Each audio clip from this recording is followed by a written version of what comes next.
Public administration यानी कि लोक प्रशासन क्या होता है, ये तो अभी तक हमें क्लियर हो गया, क्योंकि लास्ट लेक्चर में हमने किया था कि पब्लिक एडमिनिस्ट्रेशन किससे संबंधित है, कैसे ये अलग है प्राइवेट एडमिनिस्ट्रेशन से, किस तरीके से जो ट्रेडिशनल और मॉडर्न पब्लिक एडमिनिस्ट्रेशन है उसमें क्या फ़र्क होता है। लेकिन मैंने आपको बोला था कि पहले जो पॉलिटिकल साइंस है वो उसका ही एक ये पार्ट हुआ करता था पब्लिक एडमिनिस्ट्रेशन, ये अलग से कोई एक सब्जेक्ट या डिसिप्लिन नहीं था।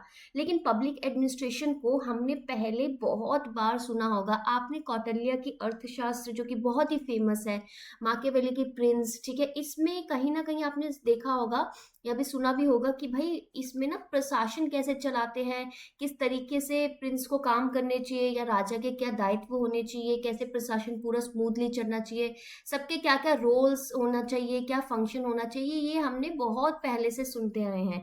यहाँ तक कि रामायण महाभारत जो हमारे वेद वगैरह है उसमें भी कहीं ना कहीं ऋग्वेद अगर आप देखोगे, अर्ली वैदिक पीरियड लेटर वैदिक पीरियड, उसमें भी ना पूरी पूरी आपको वर्णन किया जाएगा कि अच्छा किस तरीके से सोसाइटी होती है, क्या रिलेशन होता है सोसाइटी का आपस में, यानी कि सोशल पॉलिटिकल इकोनॉमी आपस में कैसे रिलेटेड है, कैसे सारी चीजें चल रही हैं।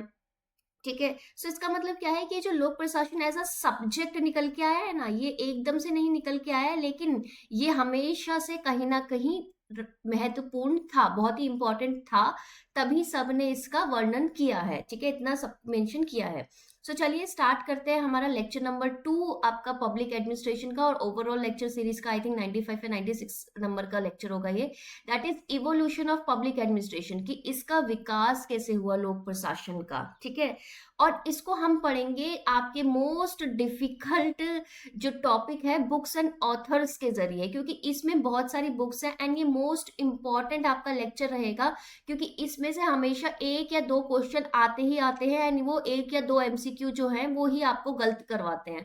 क्योंकि जो पब्लिक एडमिनिस्ट्रेशन है वहां पे आप मोस्टली ये ऐसी यूनिट है जिसमें आप बोलते हो कि बाहर से आ गया सारी चीजें। सबसे पहले तो welcome to all my channel discover study with Preeti बोरा।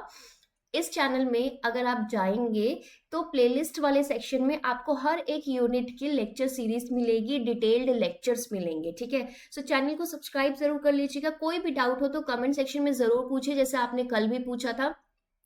उससे क्या होगा ना कि आपके कंसेप्ट क्लियर हो जाएंगे। आज के लेक्चर में देखिए मैंने ये कुछ स्लाइड से खाली छोड़ रखे हैं, सो दैट मैं आपको एक एक बुक्स एंड ऑथर लिख के समझाऊं कि किसका क्या इंपॉर्टेंस है। और इवोल्यूशन में हमने देखिए पहले एक स्टोरी के तरीके से सारे कवर करे हैं कि अच्छा हर एक थिंकर ने क्या क्या थ्योरीज लेके आए। पहले ये मैं आपको थ्योरी पढ़ाऊंगी, उसके बाद में स्टेजेस पढ़ाऊंगी। ये जो स्टेजेस होती है ना कि अच्छा ठीक है आपका स्टेज 1 2 3 4 5, और जब ये मैं स्टेजेस लेके आऊंगी उसमें हर एक स्टेज से संबंधित जो बुक्स है फिर हम बुक्स पढ़ेंगे। ठीक है, सो चलिए फिर स्टार्ट करते हैं आज का लेक्चर। लाइक जरूर कर लीजिएगा लेक्चर को, आप कमेंट जरूर कर दीजिएगा, शेयर तो जरूरी करना है। तो इवोल्यूशन देखते हैं। तो सबसे पहले मैंने आपको कल भी एक क्वेश्चन पूछा था कि फादर ऑफ पब्लिक एडमिनिस्ट्रेशन कौन है। ठीक है, तो आप सबने बोला था कि वुड्रो विल्सन। क्यों? क्योंकि इन्होंने एक एस्से लिखा था, ध्यान रखना ये एस्से है, द स्टडी ऑफ एडमिनिस्ट्रेशन, और यही वो पहले व्यक्ति थे। ठीक है, वुड्रो विल्सन की और क्या आ, उपलब्धियां हैं, क्या इनकी अचीवमेंट है, मुझे बताइए कमेंट में।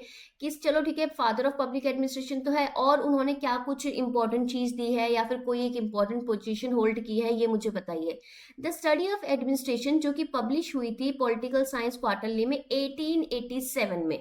अब इस समय ना इन्होंने ये दावा बोला कि देखो पॉलिटिकल साइंस आप पढ़ते हो, पॉलिटिकल साइंस में आप स्टेट के बारे में पढ़ते हो, स्टेट के आप लेजिस्लेचर एग्जीक्यूटिव जुडिशरी वेरियस आप उसकी ब्रांचेस पढ़ते हो, इन ब्रांचेस का आपस में क्या लेना देना ये भी आप पढ़।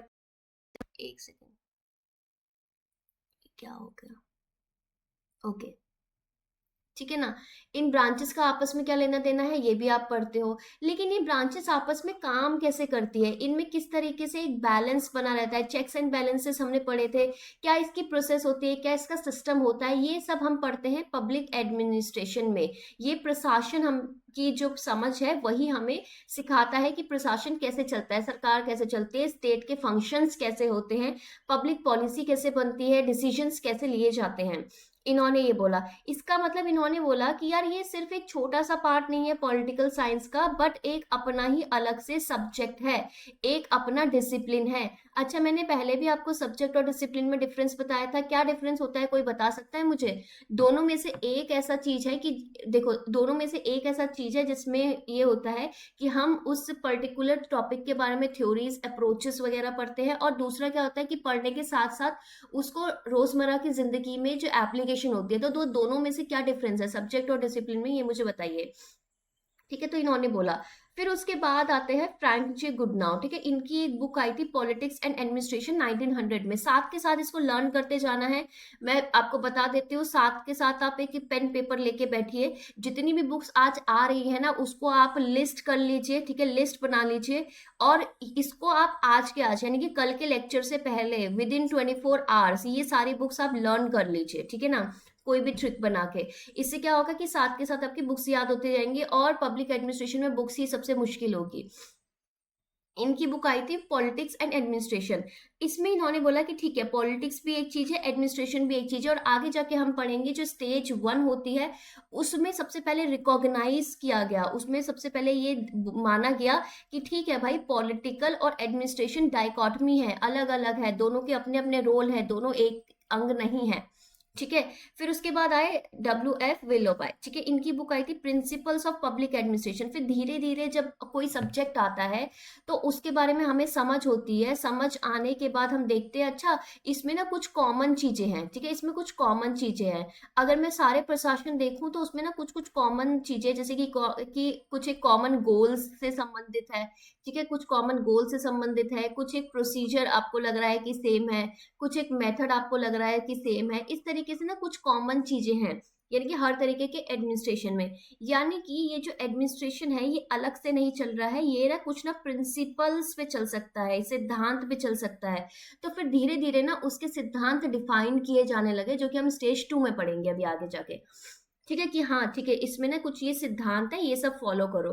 फिर गलिक आए। गलिक ने बोला कि ठीक है, सिद्धांत मैं बताता हूँ। सिद्धांत अगर मैं बात करूंगा तो आपका एक ये मैं टर्म बोलता हूँ पोस्ट कॉर्प। ठीक है, इसी के अंदर सब कुछ कवर हो जाता है, जो कि हमने लास्ट लेक्चर में से कवर करा था कि पोस्ट कॉर्प क्या है, किस तरीके से ट्रेडिशनल पब्लिक एडमिनिस्ट्रेशन को पूरा इसके अंदर पूरा साझा कर दिया गया कि हाँ ठीक है, आपका पब्लिक एडमिनिस्ट्रेशन क्या है, पोस्ट कॉर्प। पोस्ट कॉर्प की फुल फॉर्म क्या है भाई, प्लानिंग करेंगे हम।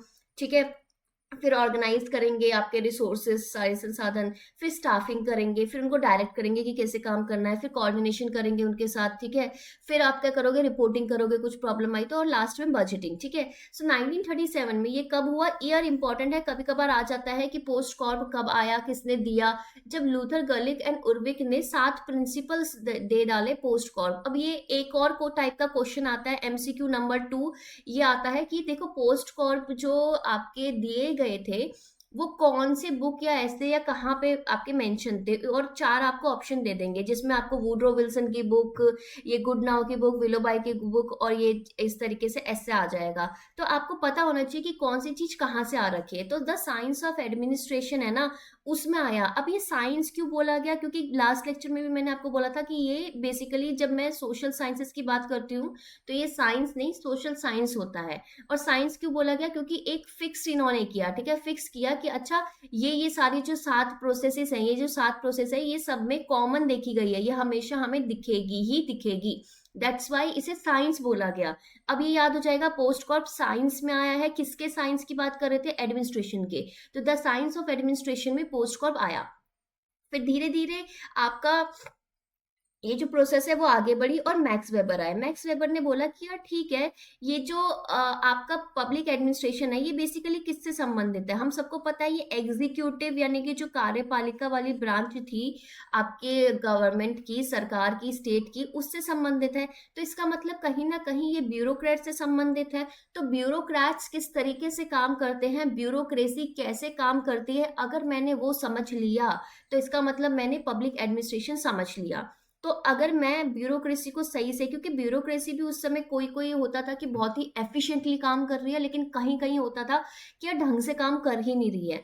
तो इन्होंने बोला कि यार ब्यूरोक्रेसी को अगर मुझे देखना है, तो मैक्स वेबर ने बोला कि अच्छा मैं आइडियल टाइप ब्यूरोक्रेसी देता हूँ। मैं देखता हूँ कि अच्छा ये ब्यूरोक्रेसी है, ये किस पे चल रही है, ये लॉ पे चल रही है। ठीक है, कानून के बेसिस पे चल रही है। इसके पीछे क्या लोग अपने मर्जी से डिसीजन ले रहे हैं, नहीं, आपके रैशनल डिसीजन है, सोच समझ के डिसीजन लिया जा रहा है, यानी कि इन दोनों बेसिस पे आपकी ब्यूरोक्रेसी चल रही है। तो इनके कुछ रूल्स होंगे, कुछ स्टैंडर्ड्स होंगे। अगर मैं ये रूल्स एंड स्टैंडर्ड्स मेंशन कर दूं और इसी के हिसाब से ब्यूरोक्रेसी चले, दैट मीन्स मेरा पब्लिक एडमिनिस्ट्रेशन भी इसी के हिसाब से चलेगा। यानी कि धीरे धीरे मैंने क्या बोला इसको, कि ये रूल्स पे चल रहा है, स्टैंडर्ड्स पे चल रहा है। और जब मैंने बोला तो इसका मतलब क्या हो गया कि चाहे मैं एक पर्टिकुलर काम करूं या आप पर्टिकुलर काम करें या चंचल पर्टिकुलर काम कर रही है या अंजलि कोई पर्टिकुलर काम कर रही है, अगर सबको काम करने के रूल्स डिफाइंड है कि भाई ऐसे ही काम करना है, तो क्या हमारे काम करने में कोई डिफरेंस आएगा? थोड़ा मोड़ा आ सकता है, लेकिन हमें सेम काम करना है। रूल्स डिफाइन कर दिए गए, यानी कि कहीं ना कहीं ह्यूमन जो एंगल है ना उसको आपको इतनी इंपॉर्टेंस नहीं दी। बोला कि यार ये वैल्यू न्यूट्रल है, ठीक है, इसमें आपकी वैल्यूज या फिर ह्यूमन फैक्टर इतना नहीं है, ये रूल्स पे चलेगा, स्टैंडर्ड्स पे चलेगा, फैक्ट्स पे चलेगा, कानून पे चलेगा, रैशनल थिंकिंग पे चलेगा। ठीक है। फिर आपके आए पीटर ब्राउन। पीटर ब्राउन ने बेसिकली अभी धीरे धीरे ना वो चेस्टर बर्नार्ड का फंक्शन एग्जीक्यूटिव, आपका हॉथॉर्न एक्सपेरिमेंट्स वगैरह ये सब भी आएंगे, ध्यान अभी रुकिए, सारा चीज पढ़ाऊंगी, बहुत ही इंपॉर्टेंट लेक्चर होने वाला है आज का, और आज के लेक्चर से डेफिनेटली क्वेश्चन आएगा, इसलिए कमेंट सेक्शन का यूज जरूर कीजिए आज, ठीक है। जो भी डाउट हो ना तुरंत के तुरंत ही पूछ लो, और जैसे भी आपको लगता है कि यार कोई भी आपका सजेशन है कि मेरे को ये पढ़ना है, मुझे ये समझ में नहीं आ रहा, मुझे ये इस तरीके से नहीं आता, मेरे पब्लिक एडमिनिस्ट्रेशन में ये चीज गलत होती है, ठीक है, किस तरीके से पब्लिक एडमिनिस्ट्रेशन में आपको दिक्कत आती है, सब मुझे कमेंट में पूछिए, सो दैट मैं आपकी हेल्प कर पाऊँ। क्योंकि जब तक मेरे पास नॉलेज नहीं होगी ना, मैं किसी की कोई हेल्प नहीं कर सकती, इसलिए मुझे नॉलेज का एक ही मात्र है, कमेंट। और सब लोग ना टेलीग्राम में नहीं, इधर ही सारे कमेंट में ही सब कुछ पूछ लिया करो, क्योंकि जब मुझे देखना होता है ना कि यार स्टूडेंट्स को क्या प्रॉब्लम आ रही है, तो मैं एक वीडियो खोलूंगी, उसमें मैं कमेंट्स देखूंगी, और फिर मैं कल वाली वीडियो में वो सारे चेंजेस इंप्लीमेंट कर दूंगी, तो मेरे लिए इजी हो जाता है और आपको भी सारा चीज जल्दी मिल जाएगा। उनका ऑर्गेनाइजेशन, उन्होंने एक चीज बोली कि ऑर्गेनाइजेशन दैट मैक्सिमाइजेस एफिशिएंसी। एफिशिएंसी का मतलब क्या होता है? दक्षता। दक्षता का मतलब क्या होता है? देखिए एक छोटे से एग्जांपल से समझते हैं, सब समझ लो, मैं हूं, ठीक है, प्रीति। अब एक और हमारी क्या बोलते हैं स्टूडेंट है, दैट इज चंचल, ठीक है। अब मैंने बोला कि यार मैं ना 2 घंटे में ना 1 यूनिट रिवाइज कर लेती हूँ। अब चंचल ने बोला यार मुझे तो नहीं आता यार, मैं तो 10 घंटे में 1 यूनिट रिवाइज करती हूँ। तो हम दोनों में से एफिशिएंट कौन है, कौन सबसे अच्छे तरीके से सारा काम कर पा रहा है, सेम काम कर पा रहा है, बहुत ही अच्छे तरीके से आपका सब कुछ समझ पा रहा है? दैट इज मी, ठीक है, दैट इज मी। तो इसका मतलब क्या हुआ? एफिशिएंट है। तो इन्होंने बोला कि ऑर्गेनाइजेशन वो संगठन जो मैक्सिमाइज करते हैं, जो बढ़ाते हैं एफिशिएंसी, किसमें? एडमिनिस्ट्रेशन में, प्रशासन में, या और एक institutionalise method of organise social conduct, यानी कि वो ऑर्गेनाइज्ड, अगर कुछ एक लोग हैं वो ऑर्गेनाइज हो रहे हैं सोशल कंडक्ट के लिए, कुछ भी काम करने के लिए, चाहे वो आपके ऑर्गेनाइजेशन से संबंधित हो, चाहे वो एडमिनिस्ट्रेशन से संबंधित हो, ठीक है, किस लिए? In the interest of administrative efficiency, administrative प्रशासनिक दक्षता को बढ़ाने के लिए कोई भी एक इंस्टीट्यूशनलाइज्ड कोई मेथड यूज कर रहे हैं, तो दैट इज आपका एडमिनिस्ट्रेशन। उन्होंने इस तरीके से डिफाइन किया कि भाई एडमिनिस्ट्रेशन ऐसा होना चाहिए कि सिर्फ ये नहीं देखना चाहिए कि कौन से रूल्स फॉलो कर रहा है या फिर स्टैंडर्ड्स फॉलो कर रहा है या फिर उसमें वैल्यू है कि नहीं है, ठीक है, उसको ये भी देखना चाहिए कि क्या वो एफिशिएंट है। और जब हम एफिशिएंसी की बात करते हैं तो हमारा बात आती है ह्यूमंस पे, ठीक है। अब देख रहे हो कुछ चेंज आ रहा है ह्यूमंस पे, क्यों? क्योंकि अभी मैंने अपना और चंचल का एग्जांपल दिया था कि देखो काम तो दोनों को सेम करना है, लेकिन मेरी कैपेसिटी, मेरी एफिशिएंसी अलग है, चंचल की कैपेसिटी, चंचल की एफिशिएंसी अलग है, ठीक है। अब मुझे चंचल का नाम क्यों याद रह गया आज के लेक्चर में? क्योंकि कल चंचल ने भर भर के कमेंट किए थे ठीक है, thank you so much Chanchal. So that means क्या हुआ कि ठीक है, एक ऑर्गेनाइजेशन यानी कि आपका ऑर्गेनाइजेशन यानी कि संगठन या फिर प्रशासन में सिर्फ आपके रूल्स इंपॉर्टेंट नहीं है, सिर्फ आपके स्टैंडर्ड इंपॉर्टेंट नहीं है, सिर्फ एक पोस्ट कॉर्ब इंपॉर्टेंट नहीं है, बट ह्यूमन एंगल भी इंपॉर्टेंट है, ठीक है। उसके बाद एक ये बुक देख लीजिए, इसका कवर याद कीजिए। एक टाइप का एमसीक्यू और आता है आजकल, मैं बता दूं कि जो फेमस बुक होती है ना, जो फेमस बुक्स होती है जिसके नाम से पूरी थ्योरी बनी होती है, जैसे कि द फंक्शंस ऑफ एग्जीक्यूटिव, उसको ना ऐसे लिख देते हैं कि उसका ना आधा नाम दे देंगे और बोल देंगे भाई इसको कंप्लीट करो। अब इसमें लकीली इसमें तो चलो पूरा नाम ही है, लेकिन कई बुक है ना जैसे पॉलिटिक्स अमंग नेशन, उसके बाद पूरा कि क्या है आपको ऑप्शन में दे देंगे। तो जितने भी आपने फेमस थ्योरी जो आपके सिलेबस में है, याद रखना जो भी आपके सिलेबस में थ्योरी है, अगर उस नाम पे कोई बुक है ना तो प्लीज उसको रीड कर लीजिएगा, क्योंकि पूरा जो नाम है वो डेफिनेटली एग्जाम में पूछा जाएगा और 2 बारी से पूछा जा रहा है। चेस्टर बर्नार्ड की ये बुक है बेसिकली। इसमें 1938 में चेस्टर बर्नार्ड की बुक आई थी फंक्शन ऑफ एग्जीक्यूटिव। ये हम अलग से थ्योरी कवर करेंगे, ठीक है। अभी हमें आगे बहुत सारी थ्योरी करनी है, लीडरशिप की थ्योरी, मोटिवेशन की, इवन हॉथॉर्न एक्सपेरिमेंट भी मैं अलग से कराऊंगी। आज थोड़ा सा ही उसका इंट्रो दे दूंगी मैं आपको। तो इसमें ये बात हुई, इसमें चलो मुद्दा क्या है ये देख लेते हैं। पब्लिक एडमिनिस्ट्रेशन का मुद्दा ये है कि ये अगर सपोज मैं हूं, मैं आपकी एजुकेटर हूँ, ठीक है, मैं आपकी एजुकेटर हूँ, आप मैंने बोला कि भाई कमेंट करो, ठीक है, जो भी मेरे को लगेगा कि चेंजेस अच्छे नेसेसरी है मैं वो इम्प्लीमेंट करूंगी तो आपका फायदा होगा, ठीक है। यहाँ पे आपको एक फ्रीडम मिल रही है, सपोज यहाँ पे आपको एक फ्रीडम मिल रही है कि आप अपने हिसाब से चेंजेस करा सकते हैं। क्यों? क्योंकि मैं आपको ये फ्रीडम दे रही हूँ एज एन एजुकेटर।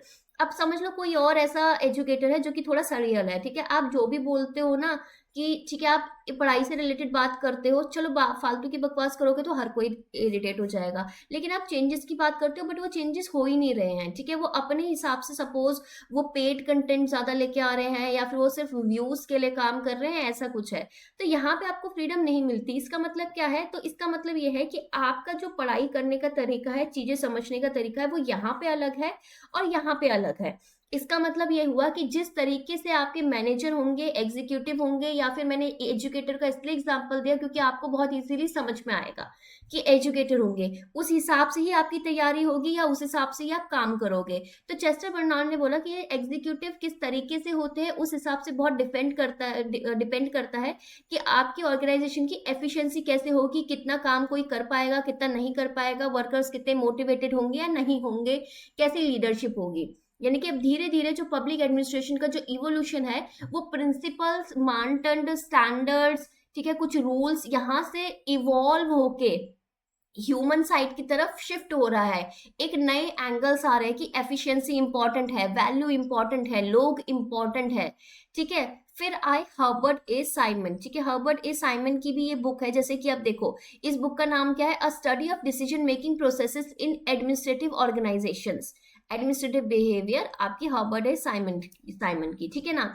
अब इनकी जो ये स्टडी वाली जो बुक है 1947 में, इसमें इन्होंने बात की लॉजिकल पॉजिटिविज्म। उसमें उन्होंने बोला कि अरे यार लोग इंपॉर्टेंट है, अच्छा लॉजिकल पॉजिटिविज्म की बात करते हो तो सबसे पहले पॉजिटिविज्म वगैरह ये सब छोड़ो, एक चीज ये ध्यान रखना कि नॉलेज क्या है, ठीक है। नॉलेज, कौन सी नॉलेज सही है, ठीक है, कौन सी नॉलेज सही है।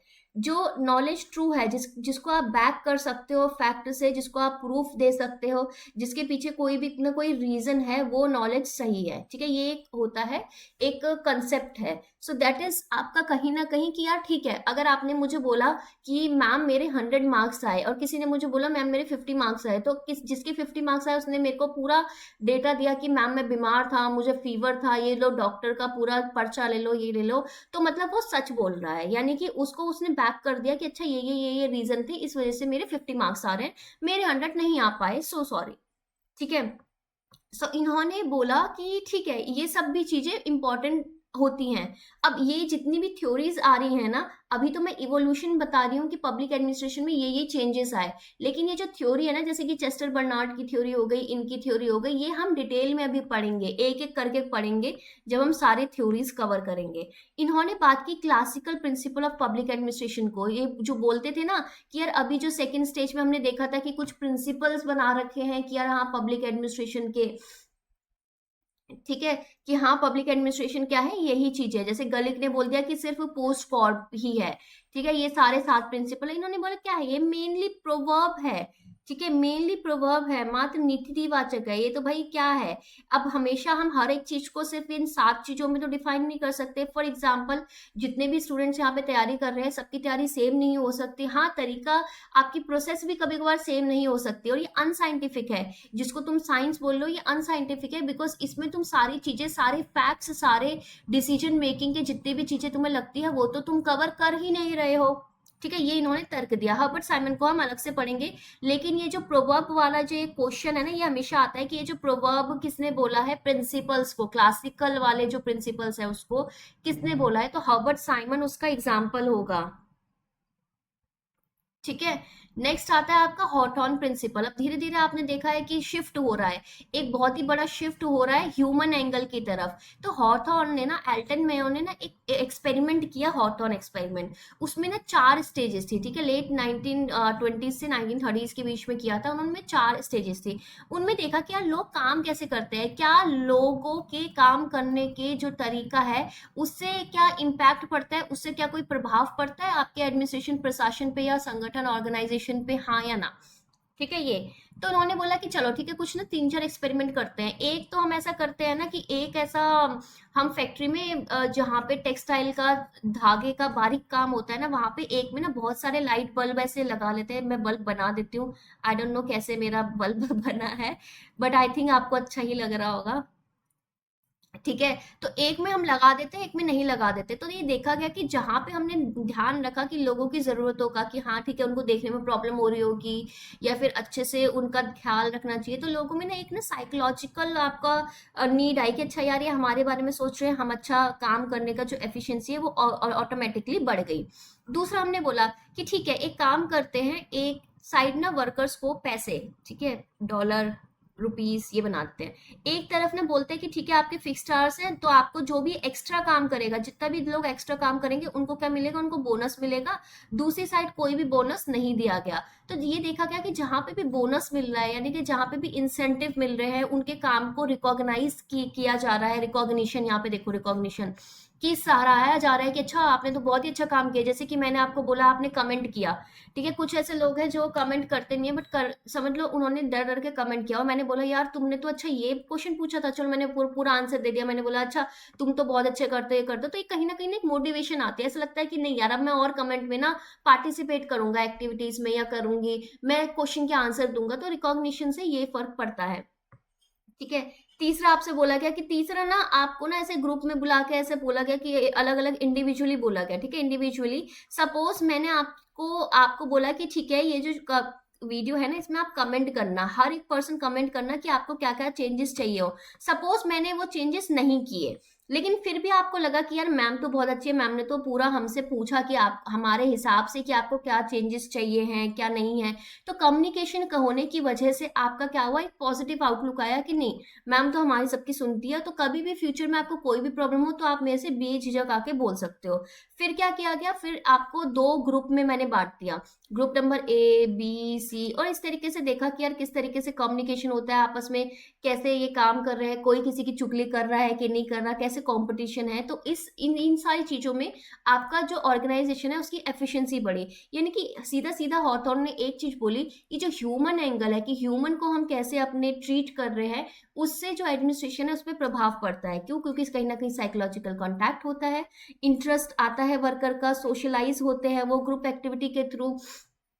ठीक है, ये सारी चीजें होती है। हॉथॉर्न एक्सपेरिमेंट को हम डिटेल में पढ़ेंगे, अभी मैंने बहुत छोटे में बताया है, इतना नहीं है ये। ठीक है, और अच्छे से पढ़ना पड़ेगा इसको।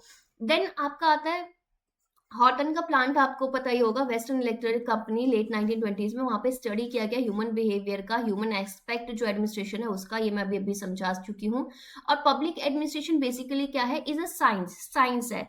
अब ये साइंस है, किसने बोला था, जब स्टार्टिंग में आपके प्रिंसिपल्स आए थे, ठीक है, जहाँ आपके पोस्ट कॉर्प वगैरह ये सब आए थे, तो इसको ना चैलेंज किया गया कि अच्छा सिर्फ साइंस ही है, सिर्फ अगर मैं लोगों को एकदम कंसीडर ही ना करूं और सिर्फ मैं स्टैंडर्ड्स बना दूं, रूल्स बना दूं, तो क्या काम हो जाएगा।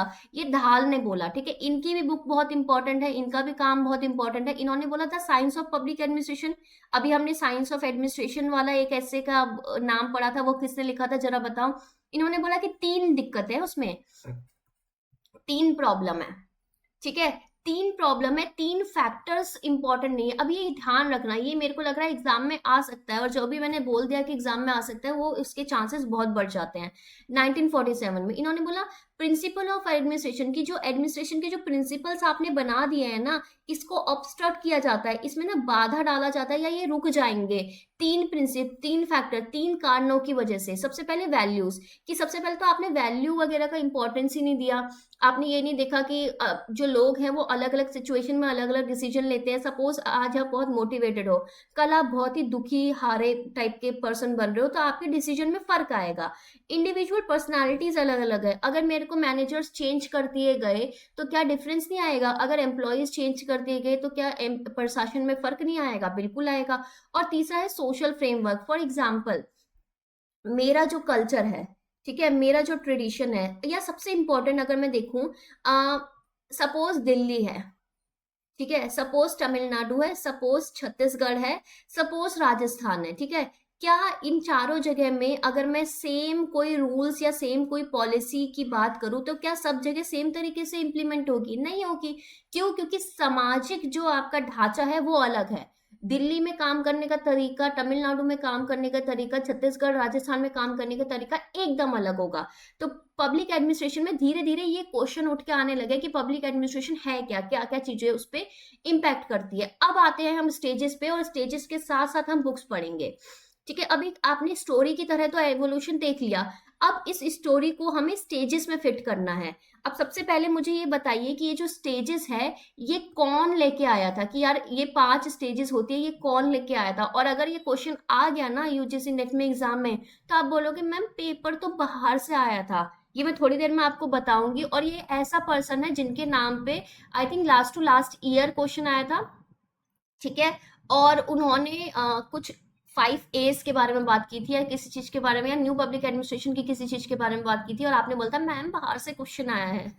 ठीक है। तो पहली स्टेज है आपकी पॉलिटिकल एडमिनिस्ट्रेशन डायकॉटमी, यानी कि इधर 1887 से 1926, ठीक है। 1887 में वुड्रो विल्सन ने चैलेंज किया था कि यार ये पब्लिक एडमिनिस्ट्रेशन अलग से सब्जेक्ट है। यहाँ पे हमने रिकॉग्नाइज किया, यहाँ पे हमने पहचाना कि यार ये जो पॉलिटिकल साइंस है और पब्लिक एडमिनिस्ट्रेशन है ये अलग सब्जेक्ट है, इसको अलग से ट्रीट करा जाना चाहिए। एडमिनिस्ट्रेशन की अपनी थ्योरीज होनी चाहिए, अपने कॉन्सेप्ट होने चाहिए, अपना मेथड होना चाहिए, अपना सब्जेक्ट होना चाहिए, अपना डिसिप्लिन होना चाहिए। ये चीज हमने रिकॉग्नाइज की।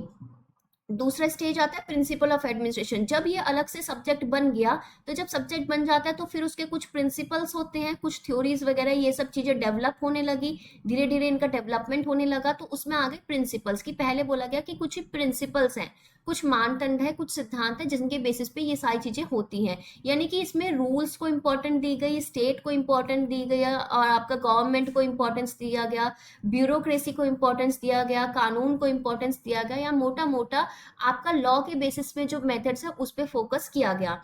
लेकिन अभी हमने थोड़ी देर बाद, आपके 1927 से 37 की बात है, लेकिन अभी हमने थोड़ी देर पहले पढ़ा था कि फिर धीरे धीरे इसका चैलेंज करना शुरू हो गया, एरा ऑफ चैलेंज, 1938 से आपका 47 तक। अब मैंने आपको बोला था लेट 1920 से 1930 तक आपके हॉथॉर्न एक्सपेरिमेंट हो रखा था। तो हॉथॉर्न एक्सपेरिमेंट का जो रिजल्ट है, ठीक है, वो आने लग गया, ये समझ में आने लग गया कि नहीं यार ह्यूमन एंगल भी इंपॉर्टेंट है, इसकी वजह से भी एफिशिएंसी में फर्क पड़ता है, इसका भी बहुत बड़ा रोल है। लेकिन ये नहीं बोला गया कि भाई प्रिंसिपल, इन्होंने बोला प्रिंसिपल नहीं भाई ह्यूमन।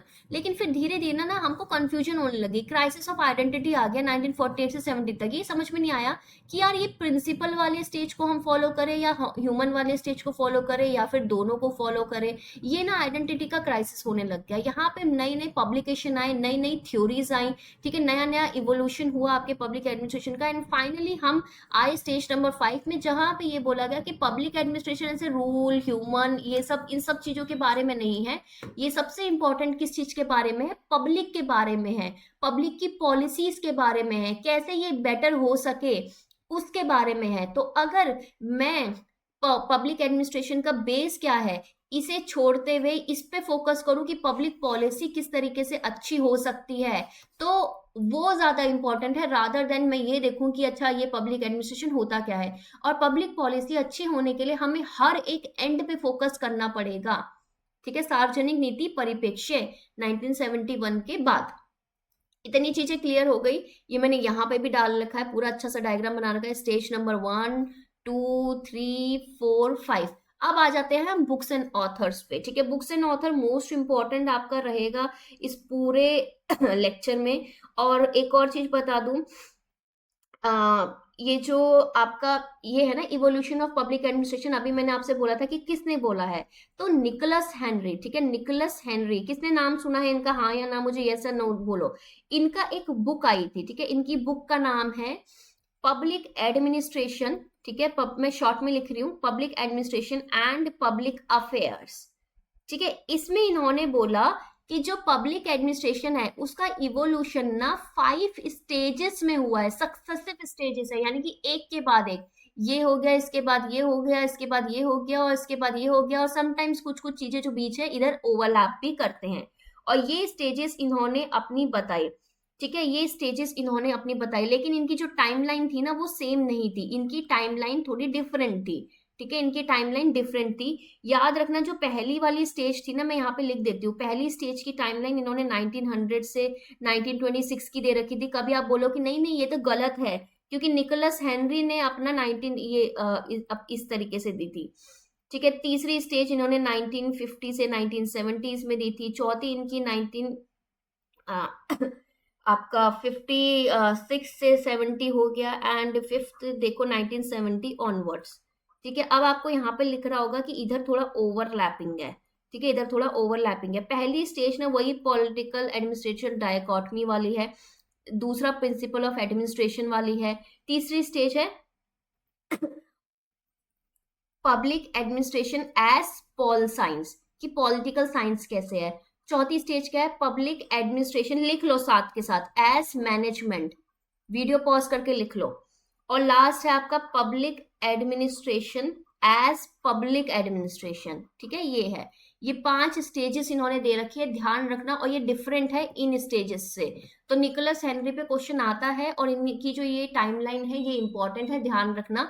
पब्लिक एडमिनिस्ट्रेशन फर्स्ट और सेकंड स्टेज सबको क्लियर है। थर्ड में देख लो पब्लिक एडमिनिस्ट्रेशन पॉलिटिकल साइंस कैसे है, फोर्थ में मैनेजमेंट कैसे है, और एज पब्लिक एडमिनिस्ट्रेशन कैसे है। ये 5 स्टेजेस है, ध्यान रखना, और इसमें कुछ गड़बड़ नहीं होनी चाहिए। लेकिन हम इस टाइमलाइन के थ्रू करते हैं, लेकिन ये भी है, तो ये जो है, तो इसको ध्यान में रखो, नहीं तो बोलोगे कि बाहर से क्वेश्चन आ गए, ठीक है। अब एक एक स्टेजेस के हम विथ बुक्स एंड ऑथर कर लेते हैं। थोड़े बहुत तो हमने कर दिए स्टेज 1, ठीक है। स्टेज 1 की अगर मैं बात करूं तो स्टेज 1 में आप सभी को पता है, सबसे पहले तो वुड्रो विल्सन का जो द स्टडी ऑफ एडमिनिस्ट्रेशन वाला जो 1887 है वो अभी मैंने आपको करा रखा है, ठीक है। वो तो आपको ध्यान रखना ही रखना है। उसके बाद फ्रैंक जे गुडनाउ का आपको पता है, अभी मैंने थोड़ी देर पहले जब मैंने स्टोरी पढ़ाई थी, फ्रैंक जे गुडनाउ, उनका था पॉलिटिक्स एंड एडमिनिस्ट्रेशन, ठीक है, जो उन्होंने 1900 में दे रखा था। ये मैं शॉर्ट में क्यों लिख रही हूँ इतना, क्योंकि अभी हमने जब हम ये करा था, ये देखिए यहाँ पे ये चीज लिखी हुई है, ठीक है। जो चीज लिखी हुई है, जो चीज कवर्ड है, वो मैं डिटेल में नहीं लिख रही, वो ये सब मैं स्टेज वाइज इसलिए लिख रही हूँ बुक, ताकि आपको कंफ्यूजन ना हो और आपको याद हो जाए कि क्या क्या चीजें हैं। नेक्स्ट आता है आपका एल डी वाइट, ठीक है, ये मैं लिख देती हूँ। L D white, Leonard D White का एक, अगर काम आपको याद हो, 1926 का काम है, और काम का नाम है इंट्रोडक्शन, साथ साथ लिखिए, जितना लिखोगे उतना अच्छे से याद होगा। Introduction to the study of public administration. The study of public administration अलग है, और introduction to the study of public administration बिल्कुल अलग है, ये ध्यान रखना। ये एल डी वाइट का वर्क है, ठीक है, ये एल डी वाइट का वर्क है, 1926 का वर्क है, ठीक है। ये स्टेज 1 में ये 3 बुक्स हैं, ठीक है। इन 3 बुक को अच्छे से याद करना, ठीक है। अब बात करते हैं स्टेज 2 की। स्टेज 2 कौन सी स्टेज 2 थी, कि जहां पे प्रिंसिपल ऑफ एडमिनिस्ट्रेशन की बात करी गई थी, जहां पे बोला गया था कि यार एडमिनिस्ट्रेशन की कुछ प्रिंसिपल्स हैं, उस पे ही बात होती है। तो इसकी पहली बुक है WF विलोबाई के, आपका प्रिंसिपल ऑफ पब्लिक एडमिनिस्ट्रेशन, ठीक है, 1927 का वर्क है। इसको मैंने इतना बहुत ही ये केस लिखा है क्योंकि ये यहाँ पे मेंशन है, देखो, WF Willoughby principle of public administration. ये मैं थोड़ा अलग अलग करके दे देती हूँ ताकि आपको कंफ्यूजन ना हो कि कौन सी बुक कौन से चीज में है। इधर ही अगर मैं बात करूं तो इधर आता है MP फॉलेट का वर्क, ठीक है। MP फॉलेट को हम आगे पढ़ेंगे बहुत अच्छे से। इनका आपका 1924 का, वैसे तो देखो ये टाइमलाइन थोड़ा बाद में आ रही है, लेकिन इस वर्क की इंपॉर्टेंस सेकेंड स्टेज में होती है, और वर्क का नाम है क्रिएटिव एक्सपीरियंस, ठीक है। फिर आते हैं आपके हेनरी फेयोल, ठीक है, हेनरी फेयोल। हेनरी फेयोल का बेसिकली वर्क है 1930 का, ठीक है, 1930 का, टाइमलाइन में फिट बैठ रहा है, यस। और वर्क का नाम क्या है, इंडस्ट्रियल। और कोई ना ये मत बोलना कि मैम आपकी राइटिंग गंदी है, ठीक है, इंडस्ट्रियल एंड जनरल मैनेजमेंट, ठीक है। ये मैं लिखवा क्यों रही हूँ, क्योंकि अगर मैं टाइप करके ले आती ना, तो सिर्फ आपको क्या होता है, स्क्रीन देखते एक बार देखते खत्म हो जाता, लेकिन साथ के साथ अगर मैं लिख रही हूँ ना, तो आपको धीरे धीरे चीजें चल रही है तो आपको याद रहेगा, ठीक है। James D Mooney and Allen C Reiley, ठीक है, यानी कि मूनी एंड राइली का वर्क है प्रिंसिपल्स। अब ध्यान रखना, ये प्रिंसिपल्स ऑफ एडमिनिस्ट्रेशन नहीं है, ये प्रिंसिपल्स ऑफ ऑर्गेनाइजेशन है, ठीक है, प्रिंसिपल्स ऑफ ऑर्गेनाइजेशन है, याद रखना, 1939 का वर्क। इसमें बात की गई प्रिंसिपल्स में। मैंने कल आपको एक क्वेश्चन पूछा था, वो आपने आंसर नहीं दिया। मैंने बोला था कि एडमिनिस्ट्रेशन, मैनेजमेंट और ऑर्गेनाइजेशन में क्या डिफरेंस है। अब आता है आपके गलिक एंड उर्विक, ठीक है, गलिक एंड उर्विक का एक पेपर है, ठीक है, पेपर है, ठीक है, पेपर्स ऑन द साइंस, ठीक है, papers on the science of administration.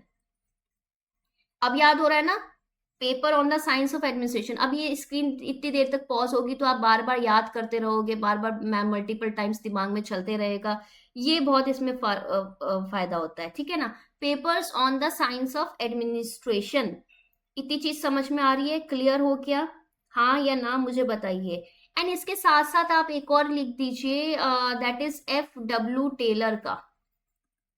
हालांकि टाइमलाइन में फिट नहीं बैठेगा, लेकिन इसकी इंपॉर्टेंस यहाँ पे होती है, वो है प्रिंसिपल्स ऑफ साइंटिफिक मैनेजमेंट, हम कल पढ़ेंगे, ठीक है, आपका क्लासिकल थ्योरी, आपका साइंटिफिक मैनेजमेंट, ये सब हम पढ़ेंगे, ठीक है। 1911 का वर्क है। जैसे कभी कभार होता है ना कि पहले वर्क लिख दिया है लेकिन बाद में फेमस हुआ, जैसे माकियावेली की द प्रिंस, जिस समय लिखी थी इतनी इंपॉर्टेंट नहीं थी, बाद में ज्यादा इंपॉर्टेंट हुई है, ठीक है। ये सारी जो 6 बुक्स हैं ये आती है सेकेंड स्टेज, यानी कि प्रिंसिपल्स ऑफ एडमिनिस्ट्रेशन से संबंधित, ठीक है, प्रिंसिपल्स ऑफ एडमिनिस्ट्रेशन से संबंधित, ठीक है। तीसरा स्टेज, स्टेज 3, ठीक है, स्टेज 3 कौन सी थी, एरा ऑफ चैलेंज, चैलेंज वाली बात, जब ये बोला गया कि ह्यूमन का इंपॉर्टेंस है, ठीक है, ह्यूमन का इंपॉर्टेंस है। तो सबसे पहले मैंने आपको थोड़ी देर पहले बोला था, चेस्टर बर्नार्ड,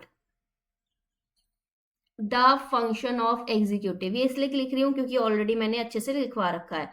कब आया था, 1938 में, ये भी मैंने अभी आपको लिखवा रखा है, इस स्लाइड में ही है। ऐप जरूर डाउनलोड कर लेना डिस्कवर स्टडी की, क्योंकि ये पूरी मैं उधर ही डालने वाली हूँ। अब FM मार्क्स, ठीक है, FM मार्क्स की इंपॉर्टेंट है क्योंकि निकोलस हेनरी हो गया, FM मार्क्स हो गया, MP फॉलेट हो गए, ठीक है, चेस्टर बर्नार्ड हो गए, ये सब पूछे जाते हैं एग्जाम में।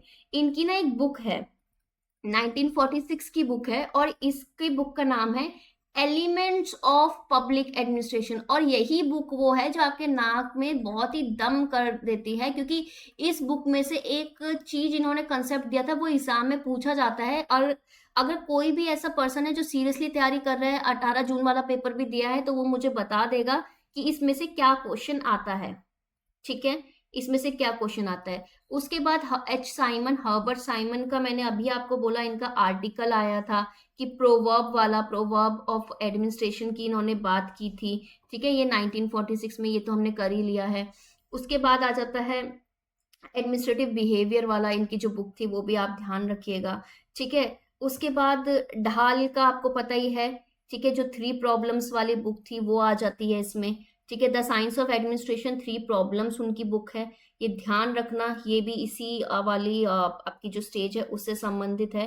तो ये चीज आपको क्लियर होना चाहिए, ठीक है। इस स्टेज में सिर्फ 4 बुक है, ठीक है। नेक्स्ट आती है आपकी स्टेज नंबर 4, जहां पे आपको क्राइसिस हो गया आइडेंटिटी पे, कि यार है क्या, यार पब्लिक एडमिनिस्ट्रेशन, एडमिनिस्ट्रेशन समझ रहे हैं, समझ में आ नहीं रहा है, ठीक है। इसमें ना एक बुक है जो थोड़ी ना आपने सुनी नहीं होगी, लेकिन कभी भी ना ये पूछी जा सकती है, जॉन गॉस की बुक है, ठीक है। इनका एक आर्टिकल है बेसिकली, वो आर्टिकल ये ध्यान रखना, trends in the theory of, यानी कि ट्रेंड्स की बात की कि यार पब्लिक एडमिनिस्ट्रेशन की जो थ्योरी है उसमें क्या ट्रेंड आ रहे हैं। ये 1950 का आर्टिकल है, ये बिल्कुल ध्यान रखना। आप सोच रहे होगे इतना इंपॉर्टेंट नहीं है, यस इतना इंपॉर्टेंट नहीं है। इस स्टेज में बात की गई FW रिक्स वगैरह ये सब हैं, उनका उनके जो वर्क है उसकी बात की गई। कंपैरेटिव पब्लिक एडमिनिस्ट्रेशन जो इनका था, ठीक है, कंपैरेटिव पब्लिक एडमिनिस्ट्रेशन वाली जो बात थी वो इधर इस वाले स्टेज में बहुत इंपॉर्टेंस रखती है, ध्यान रखना। आगे हम करेंगे इसको, ठीक है, तो कोई दिक्कत नहीं है। उसके बाद अगर मैं बात करूं तो लास्ट स्टेज आती है। लास्ट स्टेज में कोई बुक इंपॉर्टेंट नहीं है, बट उसमें यह है कि हमने ना थोड़ा थोड़ा ना हमने इवोल्यूशन लेके आए, ठीक है। जो स्टेज 5 है कि पब्लिक पॉलिसी की बात हुई, तो हमारा डेवलपमेंट एडमिनिस्ट्रेशन पे बात हुई कि अच्छा किस तरीके से चलता है। सला मॉडल पे बात हुई आपके, ठीक है, कि कैसे होता है क्या होता है। बात हुई री इन्वेंटिंग आपकी गवर्नमेंट पे, ठीक है। ये आपको पता है ऑसबॉर्न एंड गैबलर की बात है, एंड दोनों अलग नाम है, ठीक है। इनकी थ्योरीज निकल के आई, यानी कि थ्योरीज इंपॉर्टेंट है। फिर अगर मैं बात करूं पब्लिक चॉइस थ्योरी, ठीक है, जो पब्लिक चॉइस जो अप्रोच है आपकी वो इंपॉर्टेंट हो गई। ये भी ऑसबॉर्न की दी गई है, ठीक है। ये इंपॉर्टेंट हो गई क्यों? क्योंकि पब्लिक पे फोकस किया गया, ठीक है। तो इधर ना मॉडल इंपॉर्टेंट है कि जितने भी चेंजेस आए ना, मेजर चेंजेस जिसमें फोकस किया गया पब्लिक पे, तो वो इस वाले स्टेज में आए। अब ये ध्यान रखना, मैंने पूरा खुद से लिख के बताया है आपको, सो दैट कि आप ये चीजें कवर करें। और अभी मैं आपको बता देती हूँ, ठीक है, ये था इवोल्यूशन कि इवॉल्व कैसे हुआ। अब हम कल क्या पढ़ेंगे? कल पढ़ने से बेटर है पहले ये बताऊं मैं आपको कि होमवर्क क्या है, ठीक है। होमवर्क में जितने भी मैंने बुक्स कराई है ना, उसको मुझे कमेंट में चाहिए, ठीक है, मुझे वो कमेंट में चाहिए एज अ रिविजन और क्रोनोलॉजी के साथ। अब मैंने बुक्स को स्टेजेस वाइज क्यों कराई है? क्योंकि स्टेजेस का मतलब क्या है, स्टेज 1 पहले आई है, 2 बाद में आई है, 3 बाद में आई है, यानी कि आपका खुद से एक क्रोनोलॉजी आपकी डिफाइन हो गई। अगर आप स्टेजेस के बेसिस पे बुक लर्न करेंगे, इसका मतलब आपको ये समझ में आ गया कि पहली बुक को पहले कौन आया है, बाद में कौन आया है। इसका मतलब आपको ये समझ में आ गया कि क्रोनोलॉजी में जब भी ये सारी बुक्स आ गई तो आप इसे बहुत अच्छे से निपटा सकेंगे। आप बोलते हो ना क्रोनोलॉजी ईयर याद नहीं होते, ईयर याद करने की जरूरत नहीं है। अगर मैंने स्टेजेस में कोई चीज याद करी है तो हमारी क्रोनोलॉजी अपने आप ही डिफाइन हो जाएगी, ठीक है। लाइक जरूर करेगा, कमेंट में अपने डाउट पूछिए, ठीक है, जो भी डाउट है वो पूछिए। अभी मैं आपको दिखा देती हूँ कल हम क्या पढ़ेंगे। शेयर जरूर कीजिए यार, आप लोग शेयर नहीं करते।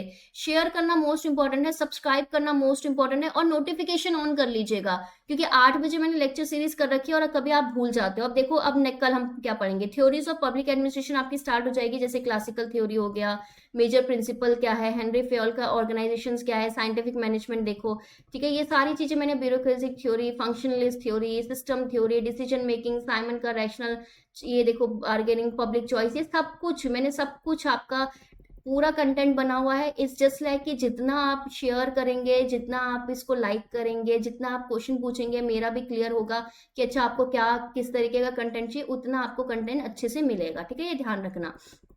सो चलिए कल मिलते हैं, bye bye, take care, have a nice day, and I hope आपको ये पूरा अच्छे से इवोल्यूशन समझ में आ गया हो, और इसमें जो बहुत सारी थ्योरीज है ये हम आगे कवर करेंगे, ठीक है। बाय।